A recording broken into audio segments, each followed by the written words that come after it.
आपल्या शहरातील ताज्या बातम्यांसाठी आजच सबस्क्राइब करा केबी न्यूज। हमीदवाडा येथे मनसेच्या नवीन कार्यकारिणीची निवड, संघटना बळकट करण्याचा निर्धार। हमीदवाडा महाराष्ट्र नवनिर्माण सेनेच्या हमीदवाडा शाखेची नवीन कार्यकारिणीची निवड नुकतीच पार पडली। माननीय राजसाहेब ठाकरे यांच्या आदेशानुसार आणि माननीय बाळासाहेब शेडगे जिल्हा संघटक, माननीय जयराज लांडगे संपर्काध्यक्ष कोल्हापूर जिल्हा यांच्या मार्गदर्शनाखाली ही निवड प्रक्रिया पार पडली। जिल्हाध्यक्ष नागेश चौगले, जिल्हा उपाध्यक्ष रोहन निर्मळ तसेच कागल पूर्व तालुकाध्यक्ष विनायक आवळे आणि कागल पश्चिम तालुकाध्यक्ष सौरभ पवार यांच्या नेतृत्वाखाली संघटनात्मक बांधणीसाठी महत्त्वपूर्ण चर्चा झाली।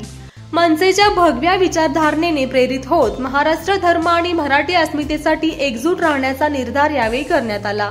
नवीन कार्यकारिणी शाखाध्यक्ष अंकुश शिवाजी दुर्डे, शाखा उपाध्यक्ष कमलेश काकासो रंगापुरे, शाखा संघटक रोहित रामचंद्र बुर्टे, शाखा कार्याध्यक्ष संदीप बाबूराव मोरे, शाखा सचिव प्रताप उर्फ सुनील मारुती चव्हाण। ही नवीन कार्यकारिणी हमीदवाडा शाखेच्या कार्याला नवी दिशा देईल आणि आगामी काळात मनसेची ताकद अधिक वाढवेल असा विश्वास व्यक्त करण्यात आला।